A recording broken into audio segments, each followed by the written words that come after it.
खबर आपको बता दें, मिशन 2022 में कांग्रेस जुट गई है। आज से फिर यूपी दौरे पर प्रियंका गांधी वाड्रा। 5 दिवसीय दौरे पर यूपी आ रही हैं कांग्रेस महासचिव। एक महीने में दूसरी बार प्रियंका का यूपी दौरा है। रणनीतिक और सलाहकार समिति के साथ बैठक करेंगी। कांग्रेस के कार्यकर्ताओं से मुलाकात भी करेंगे प्रियंका गांधी वाड्रा। तो 5 दिवसीय दौरे पर यूपी के हैं प्रियंका गांधी। बहुत जल्द उत्तर प्रदेश में नजर आएंगी आपको।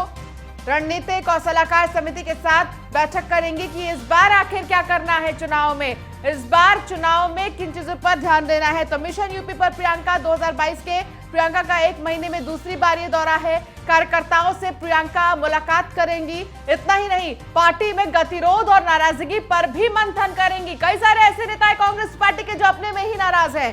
चुनावी तैयारियों से जुड़ी संगठन की बैठकों में वो हिस्सा लेंगी। प्रतिज्ञा यात्रा और जनसभाओं पर भी बात करेंगी प्रियंका गांधी। बिल्कुल, कहीं ना कहीं मिशन 2022 को लेकर के अब वो कांग्रेस भी अपनी कमर कसती हुई नजर आ रही है। और अधिक जानकारी के साथ संवाददाता नगमा इस वक्त हमारे साथ जुड़ गई है फोन लाइन पर। नगमा, प्रियंका का एक ही महीने के अंदर ये दूसरा कहा जा सकता है कि दूसरा दौरा, और ऐसे में क्या कुछ तैयारियां हैं कांग्रेस की तरफ से 2022 को लेकर के एक तरह से कमर कस ली गई है? बिल्कुल, जाहिर सी बात है कि 2022 का चुनाव करीब है और ऐसे में जो कांग्रेस की तैयारियां हैं वो भी प्रियंका गांधी लगातार उत्तर प्रदेश के दौरे के जरिए कर रही हैं। चाहे वो घोषणा समिति की बैठक हो या फिर पदाधिकारियों की बैठक हो या फिर चुनाव समिति की बैठक हो, लगातार प्रियंका गांधी इन सब चीजों में हिस्सा ले रही है, बैठकें कर रही है और चुनावी रणनीति भी तैयार कर रही है। और अब आज दोपहर बाद प्रियंका गांधी का आना तय है और बताया ही जा रहा है कि 5 दिन वो उत्तर प्रदेश में रहेंगे और चुनावी आगाज जो है वो वाराणसी से भी कर सकती। इससे पहले जब उनका कार्यक्रम आया था उसमें यह कहा गया था कि जो कांग्रेस की प्रतिज्ञा यात्रा है उसकी भी शुरुआत प्रियंका गांधी करेंगी।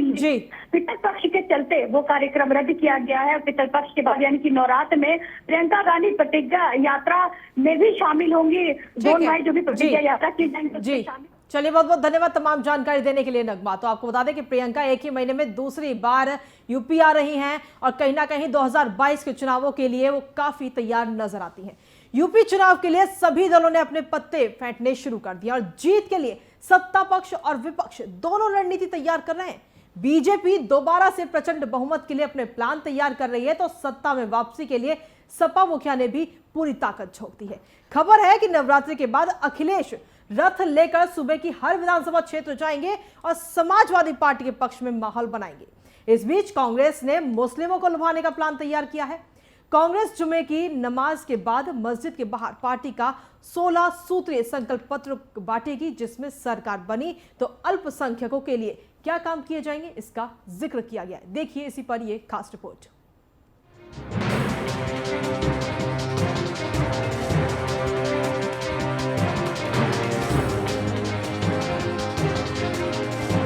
देश का मौसम बदल रहा है, लेकिन यूपी में सियासी गलियारे का तापमान लगातार चढ़ने को है। चुनावी तपिश का आलम यह है कि सभी दलों ने यूपी में जीत के लिए पूरी ताकत झोंक दी है। बीजेपी हो, कांग्रेस, सपा हो या बसपा, सभी एक रणनीति के साथ सियासी मैदान में उतरने की तैयारी कर रहे हैं। यूपी का रण फतेह करने के लिए बीजेपी सदस्यता वाला दांव चलने जा रही है। यूपी बीजेपी के चुनाव प्रभारी धर्मेंद्र प्रधान ने 4 करोड़ लोगों को पार्टी से जोड़ने का प्लान तैयार किया है, जिसके मुताबिक बीजेपी का 4 करोड़ वाला दांव। अगले महीने से बीजेपी सदस्यता अभियान की शुरुआत करेगी। इस दौरान ज्यादा से ज्यादा युवाओं को पार्टी से जोड़ने पर जोर दिया जाएगा। बूथ समिति को इसके लिए जिम्मेदारी सौंपी गई है। हर बूथ पर 100 लोगों को जोड़ने का प्लान तैयार किया गया है। विधायकों और पदाधिकारियों को भी जिम्मेदारी दी जाएगी। सभी विधायक और पदाधिकारी सरकार की उपलब्धियां भी गिनाएंगे। लक्ष्य पूरा हुआ तो 50% वोट मिलना तय है। 2022 में 300-350 का जो आंकड़ा हमें पार करना है, उसके लिए अधिक से अधिक मतदान रहे, इसी में ये प्रयास हमारा रहेगा। जो हमारे नए मतदाता बने हैं वो 100% वोट करें। इसके अलावा महिलाएं इस क्षेत्र में बढ़ चढ़ के हिस्सा लें और हर बूथ लेवल पे हमारे पन्ना प्रमुख बनाए गए हैं जो कि ध्यान रखेंगे इस बात का कि अधिक से अधिक मतदान हो सके। यूपी में दोबारा कमल खिलाने के लिए बीजेपी ने रणनीति तैयार की तो समाजवादी पार्टी ने भी सत्ता में वापसी के लिए पूरा जोर लगा दिया है। खबर है कि नवरात्रि के बाद सपा अध्यक्ष अखिलेश यादव पूरे यूपी में समाजवादी रथ यात्रा लेकर निकलेंगे। इसके लिए पार्टी के रणनीतिकारों ने खास प्लान तैयार किया है। यूपी के लिए सपा की रणनीति। अखिलेश हर विधानसभा क्षेत्र में जाने की तैयारी कर रहे हैं। समाजवादी रथ के जरिए वो हर विधानसभा में पहुंचेंगे। अखिलेश हर बड़ी विधानसभा में एक रैली करेंगे। सपा सरकार में हुए कामकाज को गिनाएंगे। साथ ही इस दौरान युवाओं को भी पार्टी से जोड़ने की कोशिश करेंगे। 4.5 साल पहले बीजेपी के तमाम कद्दावर नेताओं ने, चाहे वो मोदी जी हो, योगी जी हो या अमित शाह जी हो, इन लोगों ने उत्तर प्रदेश के चुनावी जनसभाओं में उत्तर प्रदेश की जनता से तमाम वायदा किया था। यहां की जनता को ख्वाब दिखाया था, सपने दिखाए थे, आज वो पूरा नहीं हो पाया। इसको बेनकाब करने के लिए, इनके झूठ का पर्दाफाश करने के लिए माननीय अखिलेश यादव जी नवरात्रि के बाद रथ यात्रा निकाल करके एक एक विधानसभा में जाकर के लोगों के इनके झूठ का पर्दाफाश करेंगे, इनको बेनकाब करेंगे। इधर यूपी में 3 दशक से सत्ता का बनवास झेल रही कांग्रेस भी अब की बार जोर शोर से चुनावी मैदान में उतरने को तैयार है। प्रियंका गांधी वाड्रा लगातार यूपी के सियासी हालात को भांप रही हैं। पार्टी के रणनीतिकारों के साथ बैठकें कर रही हैं। इसके बाद फैसला किया गया है कि पार्टी मुस्लिम वोटरों पर फोकस करेगी। मुस्लिमों को लुभाने के लिए कांग्रेस ने इसके बाद मस्जिदों के बाहर संकल्प पत्र बांटने का फैसला किया है। इसके जरिए बताया जाएगा कि कांग्रेस का संकल्प पत्र, सरकार बनी तो सीएए विरोधी आंदोलन में दर्ज मुकदमे वापस होंगे, मॉब लिंचिंग के खिलाफ कानून बनाने का प्रस्ताव भेजेंगे, बुनकरों को फ्लैट रेट पर बिजली दी जाएगी, कांग्रेस के जमाने में स्थापित की गई कताई मिलों को फिर से खोला जाएगा, हर जिले में अल्पसंख्यक छात्रों के लिए छात्रावास खोले जाएंगे, अल्पसंख्यक छात्रों को छात्रवृत्ति दी जाएगी, वक्फ की संपत्तियों में हुई धांधली की जांच कराई जाएगी, सभी छोटे बड़े दंगों की न्यायिक जांच कराकर दोषियों को सजा दी जाएगी, हर मंडल में एक यूनानी मेडिकल कॉलेज खोला जाएगा। उत्तर प्रदेश कांग्रेस अल्पसंख्यक विभाग के द्वारा एक मुहिम छेड़ी गई है। उस मुहिम की संदर्भ में पूरे प्रदेश में संकल्प पत्र बांटने का काम किया जा रहा है। उस संकल्प पत्र का तात्पर्य बस इतना है कि जो लगातार एक विशेष वर्ग को उत्पीड़ित किया गया है, लगातार उनको डिटेन किया गया है, उनकी शिक्षा में जिस तरह से भारतीय जनता पार्टी ने भ्रष्टाचार किया गया है, उनकी स्कॉलरशिप में भ्रष्टाचार किया गया है, तो आज की डेट में जो भारतीय जनता पार्टी वो सबका साथ सबका विकास का नारा लेकर के आई थी, लेकिन जिस तरह से पूरे प्रदेश में अराजकता का माहौल है, उसको लेकर के हम जन जन तक जाकर के भारतीय जनता पार्टी के काले कारनामों को उजागर करने का काम कर रहे हैं।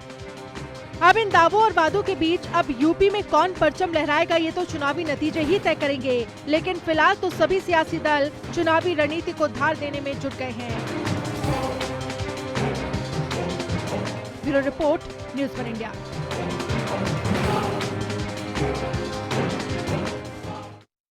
और प्रयागराज से आज की सबसे बड़ी खबर, नरेंद्र गिरी मामले में आरोपियों की रिमांड पर होगी सुनवाई। सीबीआई ने स्पेशल रिमांड मजिस्ट्रेट के यहां दी अर्जी। सीबीआई ने आनंद गिरी की रिमांड के लिए अर्जी दी है। आद्या तिवारी, संदीप तिवारी की रिमांड के लिए अर्जी दी है। नैनी सेंट्रल जेल में बंद है तीनों आरोपी और कल ही सीबीआई गई थी उनसे पूछताछ करने के लिए भी नैनी सेंट्रल जेल, और अब अर्जी दी गई है, रिमांड के लिए अर्जी दी गई है। सीबीआई ये चाहती है कि ज्यादा से ज्यादा समय मिले पूछताछ के लिए और तहकीकात के लिए, इसीलिए रिमांड के लिए अर्जी दी जा रही है। नैनी सेंट्रल जेल में फिलहाल तीनों आरोपी बंद हैं। बिल्कुल अंशिका, अब कहीं ना कहीं सीबीआई पुरजोर कोशिश कर रही है कि ये जो पूरी गुत्थी है उसे जल्द से जल्द सुलझाया जाए, क्योंकि जब से ये पूरा मामला सामने है अब इस पूरे मामले में 3 आरोपियों की गिरफ्तारी हो चुकी है। हालांकि पहले एसआईटी के हाथ में ये पूरा केस था, लेकिन अब सीबीआई के हाथों में ये पूरा केस है और सीबीआई पूरी कोशिश कर रही है कि इस पूरे मामले की एक एक कड़ी को सुलझाया जाए। इसी पर अधिक जानकारी के लिए सीधे रुख करेंगे प्रयागराज का, जहां हमारे संवाददाता आलोक मालवीय इस वक्त मौजूद है। आलोक, क्या कुछ अपडेट्स है आपके पास में? सीबीआई आज कहीं ना कहीं जो रिमांड पर तीनों आरोपी हैं उनकी रिमांड को बढ़ाने के लिए आज अर्जी देने वाली है। तो देखिए, अभी उनकी रिमांड नहीं मिली है, चूंकि अभी वो आनंद गिरी हो, संदीप तिवारी हो या आद्या तिवारी, तीनों नैनी जेल में बंद है और सीबीआई ने यहाँ कोर्ट में एप्लीकेशन दी है कि उन्हें 10 दिन की रिमांड इन तीनों की चाहिए। इसको लेकर जो आनंद गिरी के अधिवक्ता है विजय द्विवेदी, उनका कहना है कि रिमांड यहाँ से मिल ही नहीं सकती, चूंकि मामला सीबीआई के पास है इसलिए ये पूरा केस सीबीआई कोर्ट में होना चाहिए। इसको लेकर अभी बहस शुरू हो गई है और बहस इस समय चल रही है जिला कचहरी में। इसको लेकर तरह तरह से लोग देख रहे हैं इस मामले को, लेकिन जो सीबीआई है वो दर परत अपनी जो जांच है वो आगे बढ़ा रही है। कल उन्होंने रिक्रिएट किया था पूरे मामले को, बटकरा रखा गया था महाराज के वजन के बराबर और उसे पंखे से लटकाकर उसको टेस्ट किया गया था नायलॉन की डोरी से कि किस तरह से टक पाता है, क्या होता है। जिसको लेकर सीबीआई पूरे में छानबीन कर रही है और फिलहाल उनके जो शिष्य हैं उनसे भी पूछताछ की है उसने। जी चलिए, बहुत बहुत धन्यवाद आलोक तमाम जानकारी देने के लिए। तो सीबीआई लगातार पूछताछ कर रही है और बाकी देखना होगा कि इस पूरे मामले में सीबीआई और क्या कुछ नए खुलासे करती है। इसी के साथ अगली बड़ी खबर की ओर सीधे रुख करेंगे। यूपी एटीएस को बड़ी कामयाबी मिली है। यूपी एटीएस ने 3 आरोपियों को गिरफ्तार किया है। धर्मांतरण के आरोपी सलीम, इद्रिस और आतिफ को गिरफ्तार किया गया है। विदेशों से हवाला के जरिए फंडिंग करने का आरोप इन तीनों पर है। अवैध धर्मांतरण के लिए फंडिंग का आरोप इन तीनों पर लगाया गया है। अभियुक्तों के खाते में 20 करोड़ रुपए मिले थे और ये तीनों आरोपी वो 20 करोड़ रुपए कहां से आए, इसके बारे में कोई जानकारी, कोई ब्यौरा नहीं दे पाए। इस पूरे मामले की जांच में जुटी यूपी एटीएस लगातार जुटी हुई और एटीएस की पूछताछ में मौलाना कलीम ने कबूल भी किया है कि वो आकाओं को धर्म परिवर्तन की जानकारी देता था, पैसे देता था, धर्म परिवर्तन कराने पर इनाम मिलता था। तो अंशिका, जिस तरीके से इस पूरे मामले में यूपी एटीएस की तरफ से देखा जाए तो एक बड़ी कामयाबी, 3 लोगों पर यह शिकंजा कसा गया। बिल्कुल, धर्मांतरण पर शिकंजा में क्या कुछ हुआ है अभी तक ये हम ग्राफिक्स के जरिए दर्शकों को दिखा रहे हैं। विदेशों से खाते में 20 करोड़ रुपए आए थे, लेकिन जब पूछा गया कि 20 करोड़ रुपए आए कहां से तो कोई जवाब नहीं दे पाया। कोई भी आरोपी इसका जवाब नहीं दे पाया या कह दे कि देना ही नहीं चाहता था। विदेशों तक फैला कन्वर्जन का जाल, विदेशों तक बातचीत होती थी। पहले सिद्दीकी को मेरठ से गिरफ्तार किया गया था। ये जो 3 आरोपी जिन्हें गिरफ्तार किया गया उनमें सबसे पहले सिद्दीकी, फिर जमियत ए वली उल्लाह का अध्यक्ष है कलीम सिद्दीकी को 10 दिन के रिमांड पर भेजा गया है। तो लगातार पूछताछ एटीएस की जारी है। एटीएस एक्टिव है, एटीएस अलर्ट पर है, क्योंकि कुछ दिन पहले जिस तरीके से लोगों को गिरफ्तार किया गया उसके बाद से कोई लापरवाही नहीं बरतना चाहती एटीएस, और एटीएस की टीम की तरफ से लगातार पूछताछ जारी है और एक्शन में एटीएस है। और ब्रेक के बाद एक बार फिर से स्वागत है आप सभी का। सीधे रुख करेंगे बड़ी खबर का। गौतम बुद्ध नगर से अस्थायी कनेक्शन से बिल्डरों को लाभ पहुंचाने का मामला सामने आया था और सभी 23 इंजीनियरों के हाथ में होगा आरोप पत्र। इस की बड़ी जानकारी आपको दे रहे हैं। सिर्फ 21 दिनों में देना होगा सभी बिल्डरों को इसका जवाब, और कुछ बड़े अधिकारी भी इस घोटाले की जद में आ सकते हैं। तो गौतम बुद्ध नगर से इस वक्त की बड़ी जानकारी आपको दे रहे हैं। 21 दिन के अंदर ही सभी बिल्डरों को इसका जवाब देना होगा। बड़ी जानकारी इस वक्त गौतम बुद्ध नगर से। गौतम बुद्ध नगर से एक खबर, जहां अक्सर बिल्डरों को लेकर तमाम खबरें सामने आती रहती हैं और एक बार फिर बिल्डरों की अगर हम बात करें तो उनसे जुड़ी बड़ी जानकारी मिल रही है। बड़ी खबर सामने आ रही है, जहां अस्थायी कनेक्शन से बिल्डरों को लाभ पहुंचाने का मामला है। सभी 23 इंजीनियरों के हाथ में आरोप पत्र होगा। 21 दिनों में सभी बिल्डरों को जवाब देना होगा। इस पूरे मामले को लेकर उन्हें जवाब दाखिल करना होगा। 21 दिन का वक्त बिल्डरों को दिया गया है कि 21 दिन बाद अपना जवाब वो दे दे। कुछ बड़े अधिकारी भी आ सकते हैं घोटाले की जद में। अक्सर घोटाले की जो ये खबरें हैं वो आते रहती हैं, बिल्डरों से जुड़ी अलग अलग जानकारियां मिलती हैं और एक बार फिर जवाब दाखिल करना होगा 21 दिन में बिल्डरों को।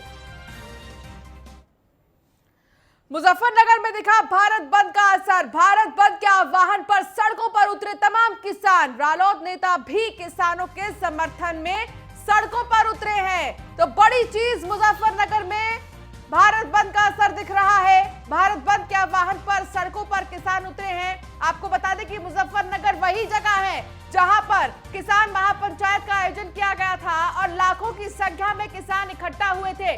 राकेश टिकैत यहां पर मौजूद थे और उन्होंने ये कह दिया था कि अभी तो वेस्ट यूपी को कवर किया जा रहा है, लेकिन कुछ समय आने के बाद ईस्ट यूपी में भी ऐसे ही किसानों की महापंचायत का आयोजन किया जाएगा। हालांकि अब भारत बंद का ऐलान पहले ही कर दिया गया था कि अगर बात नहीं सुलझी तो भारत बंद किया जाएगा, और अब भारत बंद का असर मुजफ्फरनगर में भी दिखाई दे रहा है। तमाम किसान सड़कों पर उतरे हैं। बिल्कुल अंशुका, जिस तरीके से भारत बंद का आह्वान किसानों की तरफ से किया गया, करीब 40 किसान संगठनों से ज्यादा की तरफ से ये भारत बंद का आह्वान किया गया है और सीधे तौर पर असर देखा जाए तो दिल्ली, नोएडा और गुरुग्राम में इसका असर देखने को मिल रहा और मुजफ्फरनगर में भी साफ तौर पर भारत बंद का असर इस वक्त देखने को मिल रहा है।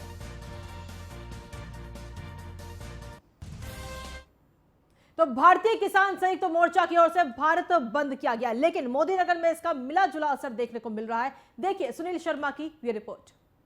भारतीय किसान संयुक्त मोर्चा की ओर से 27 तारीख में यानी कि आज ही के दिन भारत बंद का ऐलान किया गया था, लेकिन मैं अभी जैसे कि मौजूद हूं मोदी नगर में, आपको दिखाना चाहूंगा कि जिस तरह से 10 बजे का समय किसानों द्वारा दिया गया था चक्का जाम के लिए, भारत बंद के लिए, लेकिन अभी उसका किसी भी तरह का कोई असर दिखाई नहीं पड़ रहा है। सामान्य रूप से दुकानें, बाजार खुले हुए हैं तो लोगों का आवागमन सुचारू रूप से चल रहा है। Sunil Sharma, news on India, Modi Nagar. और इस बीच हापुड़ से बड़ी खबर, पुलिस और बदमाशों के बीच मुठभेड़ हुई है। मुठभेड़ में 25,000 का इनामी बदमाश गिरफ्तार किया गया है, उसे गोली लगी है। विकास और राहुल नाम के 2 बदमाश पुलिस की गिरफ्त में है। गिरफ्तार बदमाश पर 2 दर्जन से भी ज्यादा केस दर्ज है। पुलिस लंबे समय से इन बदमाशों की तलाश में थी, लेकिन ये बदमाश हमेशा से ही अंडरग्राउंड थे। अब इन्हें गिरफ्तार कर लिया गया है। सूचना मिली थी मुखबिर से और फिर पुलिस ने चेकिंग अभियान चलाया और चेकिंग अभियान के दौरान ही इन दोनों ही बदमाश को गिरफ्तार किया गया है। दोनों ही बदमाश इनामी हैं और लंबे समय से फरार चल रहे थे। हापुड़ में पुलिस और बदमाशों की मुठभेड़ हुई। मुठभेड़ में 25,000 के इनामी बदमाश को जवाबी कार्रवाई में गोली लगी है। दोनों को ही अस्पताल में भर्ती किया गया है। हापुड़ नगर थाना क्षेत्र में पुलिस के साथ एक मुठभेड़ हुई है, जिसमें जो 2 बदमाश हैं वो पुलिस के द्वारा गिरफ्तार किए गए हैं। इसमें एक बदमाश का नाम विकास उर्फ गुरु है, दूसरा इसमें राहुल है। जो विकास है वो इसमें मुठभेड़ में घायल हुआ है, जिसको उपचार हेतु हॉस्पिटल में भर्ती करवाया गया है। जो विकास है वो 6 महीने से लूट के केस में हापुड़ जनपद से वांछित चल रहा था और इसी बदमाश के ऊपर लगभग 2.5 दर्जन के आसपास मुकदमे हैं। हापुड़ जनपद से इसके ऊपर 25,000 का इनाम भी था। ये हापुड़ नगर थाना क्षेत्र। केदारनाथ धाम के हिमालय क्षेत्रों की सुंदरता इन दिनों देखते ही बन रही है। दरअसल पिछले 2 साल में मानव गतिविधियां कम होने से नीलकमल समेत अनेक प्रकार के फूल खिले हैं। इन फूलों के खिलने से हिमालयी क्षेत्रों की सुंदरता भी बढ़ गई है। देखिए।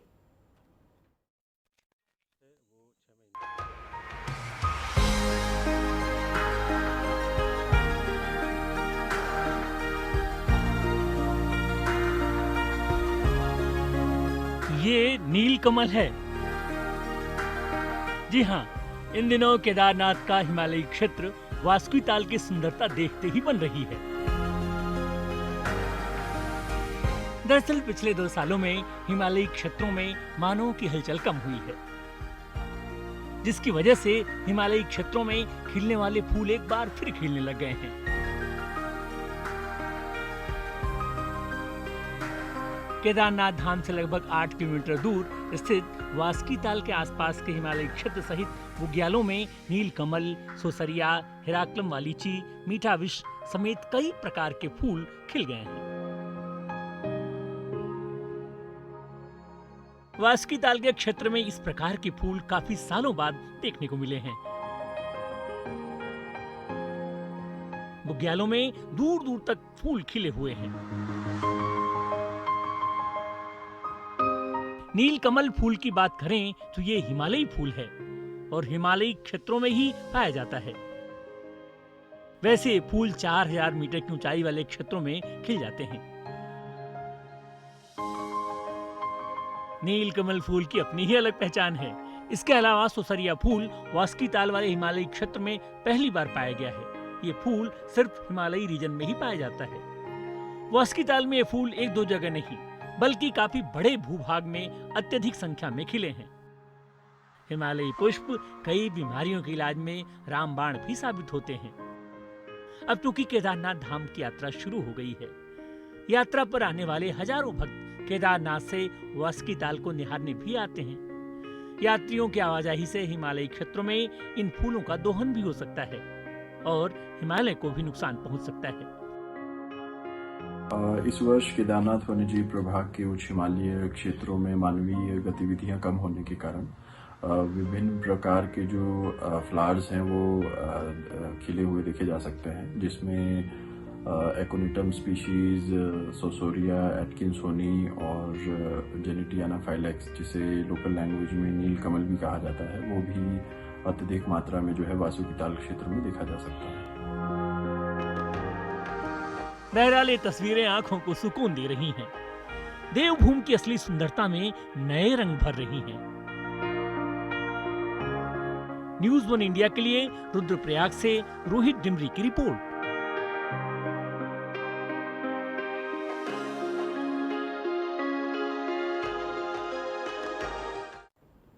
और इसी के साथ फिलहाल इस बुलेटिन में इतना ही। बाकी तमाम खबरों के लिए आप लगातार देख रहे रहिए न्यूज़ 1 इंडिया।